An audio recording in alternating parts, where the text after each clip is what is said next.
Chapter 11 Pie in the Sky.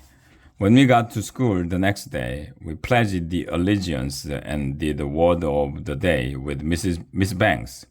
Okay, she said, take out your anatomy textbooks. What? I don't even know what anatomy is. We don't have any anatomy textbook. Just kidding, said Miss Banks. We are going to start the day with music class. All of a sudden, the lights started flashing.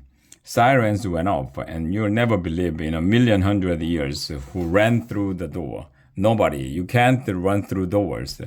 Doors are made out of wood, but you'll never believe who ran through the doorway. It was Uncle Fred, of course. He was holding a banjo. It's Uncle Fred time, yelled Miss Banks. Howdy, kids, Uncle Fred shouted. And then he started playing his banjo and singing.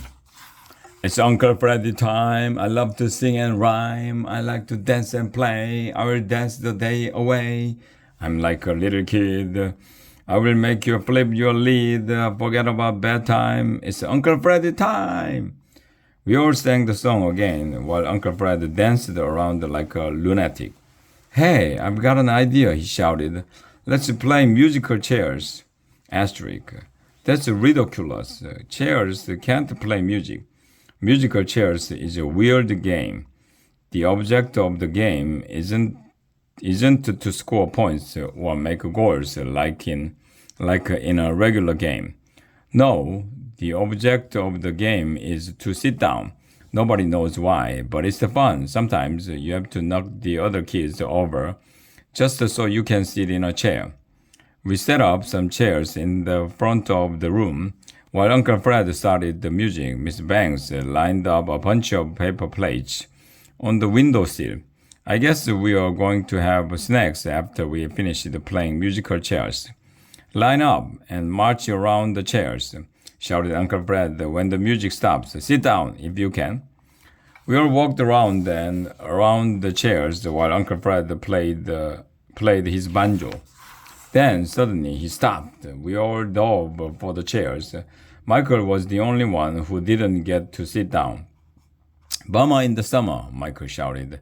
Sorry, Michael, said Uncle Fred. You're out of the game.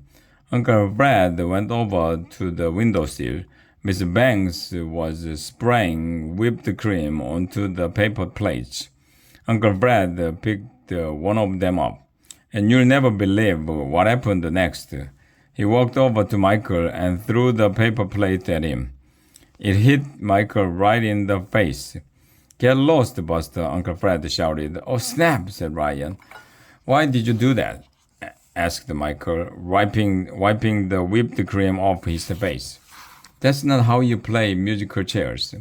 Oh, I forgot to tell you, said Uncle Fred. I changed the rules. I can't believe you did that, said Miss Banks. Then Miss Banks picked up a whipped cream pie and threw it at Uncle Fred. Bam! Right in the kisser. I don't approve of this violence, Andrea said. What do you have against violence? I asked her.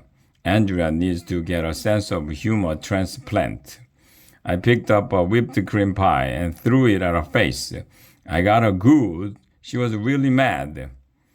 Pie fight! Somebody shouted. Andrea picked up a pie and threw it at me, but I ducked and it hit Emily in the face. She started crying, of course. Then Ryan threw a pie at Michael. Michael threw a pie at Alexia. Alexia threw a pie at Neil. Neil threw a pie at Andrea. Asterisk.